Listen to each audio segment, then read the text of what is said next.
Welcome to a brand new wave, drowning out the noise that's tame. Liberty whispers through the brave, breaking free from every chain. Nullify the rules they crave, crypto beats that pave the way. Anarchy with minds that's safe, algorithms new dawn the day. Out of bounds and out of sight, building futures pure and bright. Escape the grip and win the fight. Welcome into the legacy ride. Beyond control we take a stand, casting off the iron brand. Freedom flowing through our hands, revolution's our command. Decentralize the way we plan, all together we expand. Breaking shackles for the clan, in this journey we're on pan. Out of bounds and out of sight, building futures pure and bright. Escape the grip and win the fight. Welcome into the legacy ride.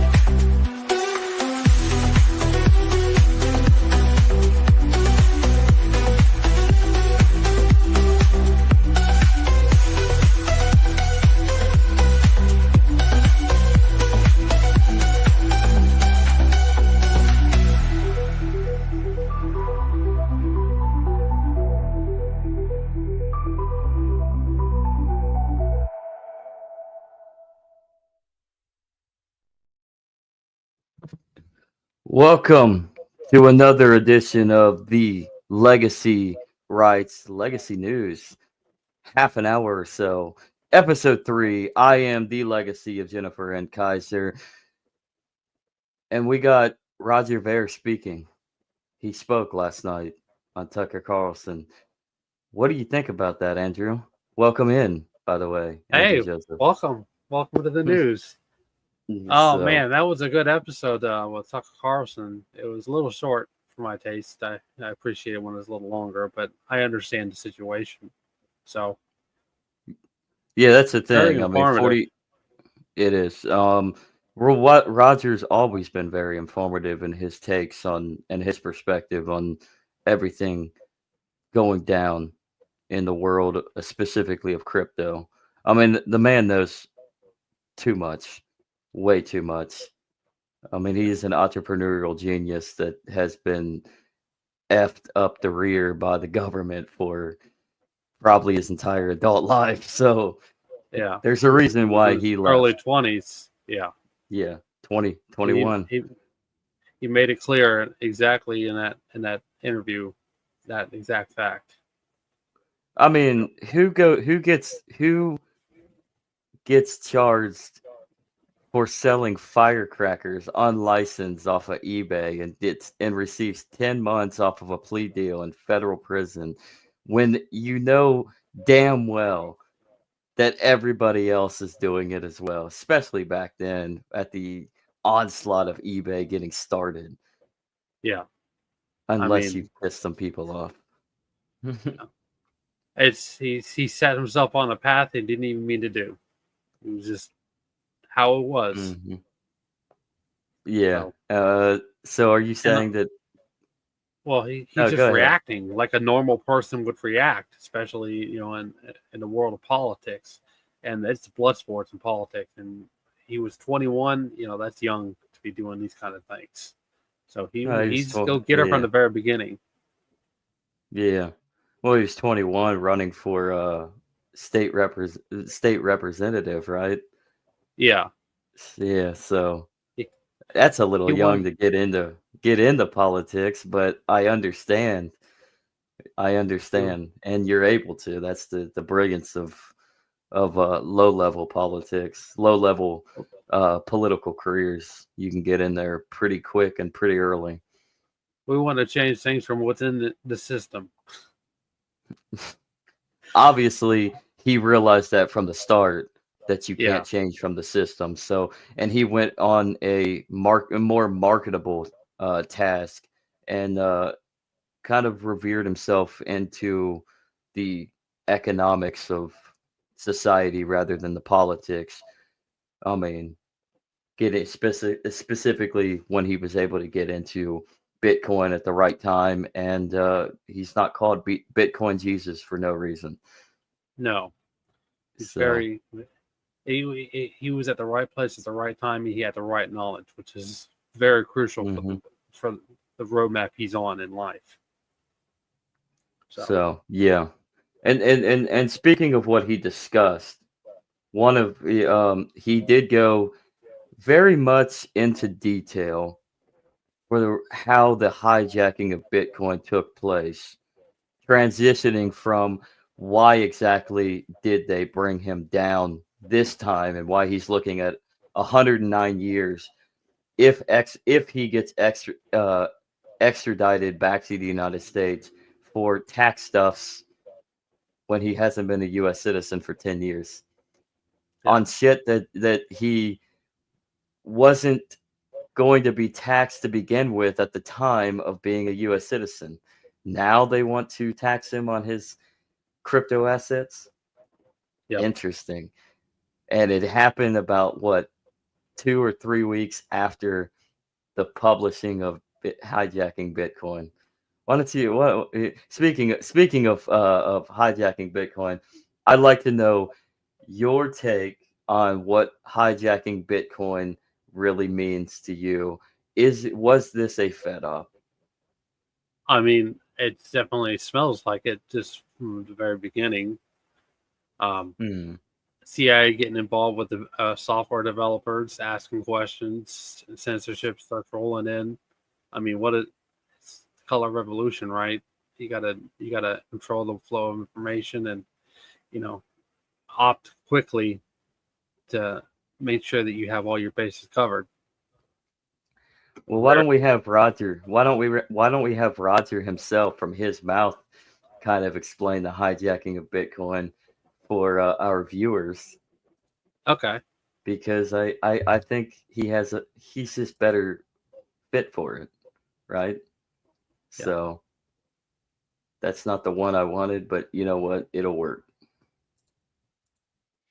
And what an interesting thing happened. So the main discussion forum where everybody up to that point was talking about Bitcoin was a website called bitcointalk.org.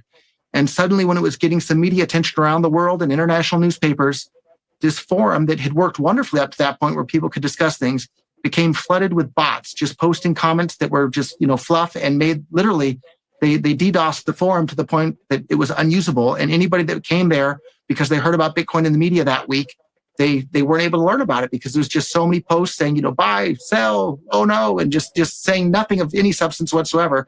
So somebody out there literally made the forum unusable as early as 2011. And around that same time, we already know that the CIA was interested in Bitcoin because they're asking different Bitcoin developers to, hey, can you explain Bitcoin to us? So way back when the vast majority of the world hadn't even heard of Bitcoin yet, the CIA was looking into it, and somebody was actively preventing it from spreading as quickly as it otherwise could have by shutting down the forum effectively when so many new people were coming to Bitcoin to learn about it for the first time. And in the early days, everybody knew, though, Bitcoin was supposed to be money for the world. Bitcoin was supposed to be used for payments as peer-to-peer cash for the world. And that's how people were using it. And, I was doing payroll in it, and I was paying my suppliers overseas. I hosted the first Bitcoin meetup ever in China about it. Like, I was really doing my best to spread this all over the world, including, paying for national radio ads for it. Like, it was really, really spreading. But then later, in, I believe, 2012, a person using the name John Dillon, who claimed to work for intelligence, spent more than $10,000. I forget the exact amount, but a significant sum of money to start producing propaganda to trick people into thinking that by keeping the blocks on Bitcoin small, it would make it more decentralized. And literally the exact opposite of the truth, the exact opposite of the way Satoshi Nakamoto, the creator of Bitcoin, designed it and promoted it, and the exact opposite of the way that people were using it. And nobody believed the propaganda initially. But then later, this giant wave of censorship took place. Anonymous people that nobody knows their real names managed to get control of all the main discussion platforms for Bitcoin. And then suddenly one day overnight, nobody was even allowed to advocate for Bitcoin being used as money. And they censored anybody that tried to do that. And initially everybody saw through it, but then everybody that came to Bitcoin after the censorship began, they just started believing it. And today, the main people that are out there promoting Bitcoin, they literally say, oh, Bitcoin shouldn't compete with the US dollar. Bitcoin, you shouldn't use it as money. You shouldn't use it to pay for things. Like Bitcoin is just a digital asset. You should just hold it. And it's the exact opposite. They've through the censorship and the propaganda, they've literally hijacked Bitcoin. And I literally wrote an entire book about it. You can find more at hijackingbitcoin.com. It's available on Amazon and everywhere else. He's plugging now. But Yeah, there's nothing wrong with plugging. Oh, nothing wrong at all with plugging. But what do you think about that? I mean, these old forums from back in the day, we're going way back. We're going to 2010, 2011 in the early days. These old forums being ransacked with bots to flood all this, as he put it, propaganda, in the midst of the awakening, in my perspective. People were starting to wake up, at least in this community, to realize, hey, we have another alternative means to compete against the dollar and market our share within the market, within the economy, and actually transact away from the monopoly that is being held. What do you think about what he's saying there, that the CIA most likely getting involved in plugging forums, shutting down forums by overflooding it with all these bots to make people turn something on someone's brain, making them perceive that, hey, this is up is actually down, and left is right. Well, I definitely, it's easy to say I agree with them. I just remember I was a member back, I don't know, 2012 or something like that. I still got an account. I just never used it on bitcointalk.org. But he's absolutely right. There were people who were they're like, oh yeah, I'm going to be rich. And then people were hacking their Bitcoin. They were getting access to their key to transfer their Bitcoin to somebody else's wallet address. And they would freaking out and stuff like that. Like, oh man, I know all these people on the inside, and they're talking about it. And like I've said on the World Blockchain Roundtable, I have family that work for like American Express and stuff like that, and they were talking about it when it was going up to $1,000 back like up in the corporate levels, not specifically, Sorry, I lost my train of thought because Zach, he's messing with the screen. But anyways, the spotlight's on you. They were talking about just this is going to be something we need to really double down and focus on this. So, and they were talking about collecting Bitcoin and different things like that. Another thing is he's talking about, he was another part of the video, he's talking about the moderators, and Cobra is they don't know who Cobra is, but he's probably the most significant moderator in the Bitcoin Talk ecosystem. And no, it's been a while since I've been to the website, so he may not be in direct control of it still, but he was a very controversial figure, even up through the block size wars. By controversial, you mean? Yeah, well, by controversial, he was probably directing the flow of the conversation and stuff like that. So he was a Fed. He was probably a CIA. He probably was. Nobody knows who he really is. At least, like I said, it's been a while since I've been on the Bitcoin Talk forum. Because he brings up another point in that segment. Yeah. The block wars that would effectively take place between 2013, 2014, that would set the show for the 2017 bull run. The first, yeah. He makes a big point there with how the small. It's said that it's the small blocks that are needed to decentralize the chain and effectively break away, allow us to break away and be more free from government control. But how true exactly is that? Is it that we need the big blocks? Because I mean, read the white paper, right? Yeah. So Well, let me go through the Bitcoin Core uh, framework of how things worked out. And I believe it was 2016, 2017 is when the most heat was involved in the Civil War.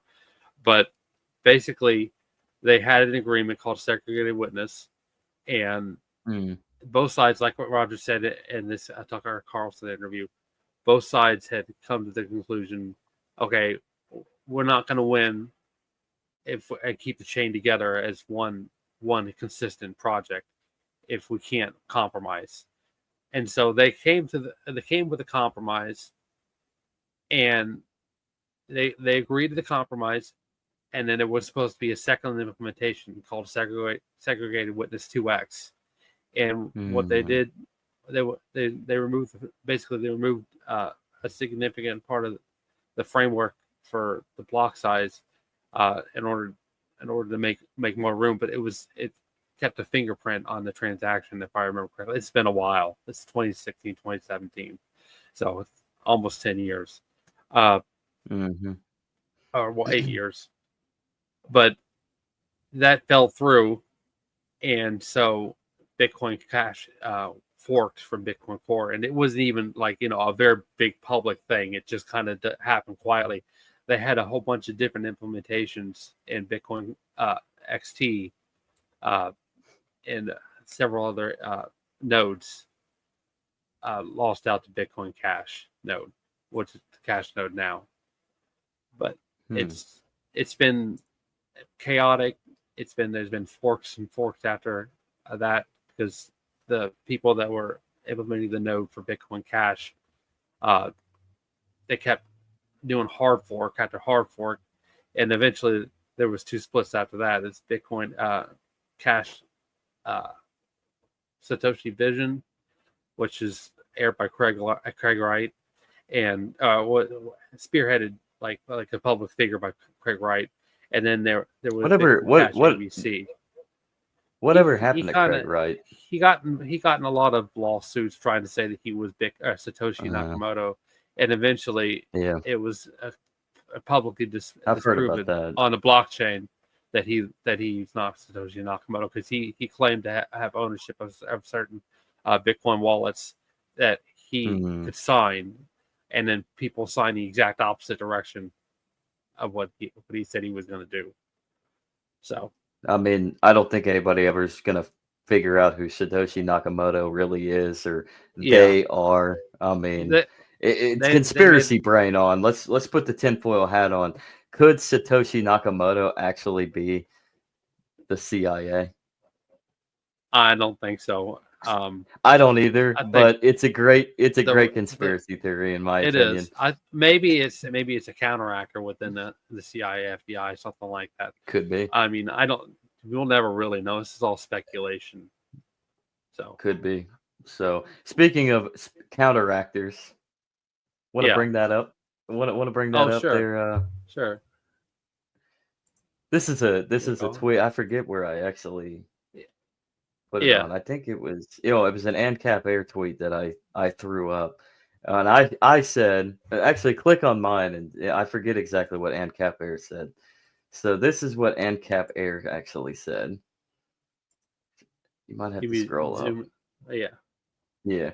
I'm just gonna come out and say it. At this point, CIA psyops are just done to troll us now.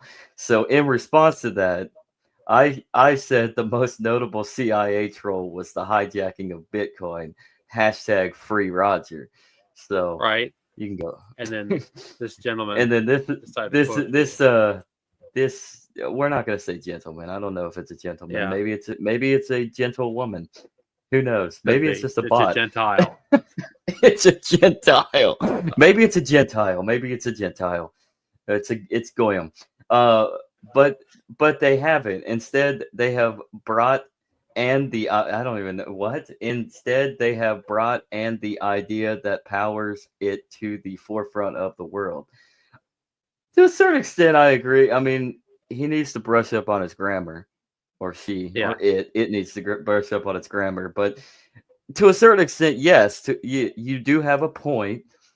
The idea of Bitcoin coming full swoop in the mainstream was a success. I mean, look where it's at now. It's just a Bitcoin core has hit over $100,000. Well, The problem is it's lost its utility because of the high fees ratio. It's not a tangible asset to use as a currency. You just can't use it. It literally has been hijacked. At least you can ignore the fact that maybe the feds were involved. I think they were. Obviously, Roger thinks they were. But at that point, you also have to understand that the asset class wins out in the utilization of Bitcoin in our modern day than what the original intention that Satoshi Nakamoto wanted it to be back 10 years or so ago. the CIA and the FBI, whoever's been controlling the narrative, have been working towards making it "quote unquote" digital gold as a form of quicksand, so that the IRS can send it. Oh, it's not this or that. It's digital gold, and so that they can it's a race to the top to see who can get the most power and influence, and the most clout for the government. And that's the reason why the state of Louisiana now allows you to pay your property tax in Bitcoin Core. Yeah. Digital gold, baby. Pay your taxes in crypto.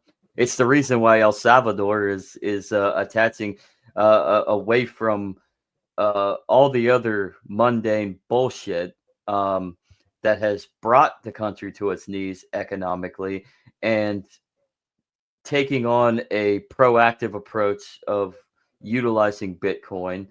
But the problem is the government is forcing its people to utilize custodial wallets that are centrally controlled up on a chain that the government can keep an eye on. They can even shut you down. It really is a CBDC, central bank digital currency. El Salvador is using Bitcoin, or at least attempting to use Bitcoin, centrally with a limited as permitted their own wallet. Yeah, a limited permitted wallet. That is why you need to get off the public domain exchanges like Coinbase, get away from custodial, and get yourself start utilizing decentralized, but always have the backup plan of a hard wallet if you're going to jump into this crypto world. Even if you're a hold on dear life type of maxi, you need to get a hard wallet, because if it's not your keys, it's not your money. Yeah, exactly. It's not your coins. money, not your coins, not your gold, your digital gold. Right. So with that, and actually, let's bring Roger back up again, because I actually kind of want to finish this off. There's a segment where he talks about why he's coming out. Reacted into becoming a financial trap. I just want to apologize. By the way, I was laughing off camera, saying you're so great at explaining this. Love to know if you think you're actually going to go to prison. I mean, is there any way to stop this? Yeah, there's a lot of ways to stop this, but the most useful way, I think, is to get the public to speak out, right? Like the more people that speak out, the safer all of us can be. And so one of the most egregious things here too is like the IRS with guns on their hips. They literally showed up at my attorney's office and my accountant's office. They raided my attorney's office, right? You're not supposed to be able to do that in the US. Like, no. You're supposed to be able to talk to your attorneys, and that's supposed to be private. And so all the information is available over at a website that supporters set up at freerogernow.org. More plug-in. They recently filed what's called a motion to dismiss, where you can literally see with your own eyes the U.S. government is literally lying in their indictment, and the proof is up there with the emails between myself and my attorneys. You can go and see. Please go take a look at it. Don't take my word for it. Like, take a look at that motion to dismiss. They're lying. They're lying to the court in Spain. They're just lying every which way because they don't want the world to know the truth about cryptocurrencies, that they can be used to empower individuals to have control over their own lives, beyond the control of politicians who have never met you, and they don't know about you in your life, and most of them don't care about you. What do you think about that? From his take, the United States they are evidently lying. But I mean, first off, how can the IRS go into an attorney's office and basically demands information that is client? It's confident. They can't. It's client attorney privilege. They're pushing the boundaries as much as they can so they can see what they can get away with in order to grow their power, like they always do. People don't fight back because there's so much other stuff to fight back against, and at that point, it's already law, and you're going to spend millions of dollars, hundreds of thousands of dollars to try to overturn this one law while we have 20 other ones that do the exact same thing. It's very, very similar. When you have a debt-based society like we have, they can outspend you 20 to 1. And the 21. And that's the whole premise of it, and he kind of hits it right there. He needs to speak out, and he needs to get this out there in hopes that maybe other people will see what he's going through and they can speak out, because that's how you defeat a regime that is evident. It is evident that it's falling apart, and they are on its last grip of maintaining their control. The funny thing is, Donald Trump is trying to make that system lean so that it'll survive. People don't realize that. There's like, oh yeah, it's being efficient. No, you're giving it new life, or at least extending the life cycle when it should be. You talking about Trump's legal issues? Oh, I'm talking about the Department of Government Efficiency and the Republican push to try to reform the government. The think tank that is going to be headed by Elon Musk and Vivek Ramaswamy. I don't know what it's going to be able to do, considering that it's actually outside of the government and it doesn't have a whole lot of power constitutionally, if we're still abiding by the Constitution. So about the only thing it could do is basically make points of where to cut, and then take their findings over to the President Trump, and then President Trump has to actually take that down to Congress, send that to Congress, and then Congress is the one that has to abide by, constitutionally speaking, has to legislate laws that eradicate certain large-scale bureaucratic departments. Either that, or you fight it in court and get what is allegedly unconstitutional, or ruled unconstitutional. That's how you work it. You can't really have this outside think tank. We have outside think tanks in Washington at this very moment that helps write bills. They use what's called a white paper. White paper. Exactly. A white paper. And it comes full circle. So with that, we are extremely running out of time. Anything else on the issue there, Andrew? Anything more to say? Check us out tomorrow, World Blockchain Roundtable, 11 to 1, and Friday night from 9 to 10 to 11. Depends on how long we run. So, the Legacy Ride on Friday, 9 p.m. Eastern, live on YouTube at X. The World Blockchain Roundtable, live on X and YouTube at 11 a.m. every Thursday. Honestly, I think the topic is Roger Ver tomorrow. Don't want to miss that one. It's a great show. But with that, make sure you like, subscribe, help us fight the algorithm, get this content out, and follow the Legacy Right as well, anywhere and everywhere that you want to get your podcast. Otherwise, let's get on out of here, Andrew. Thanks for watching, guys.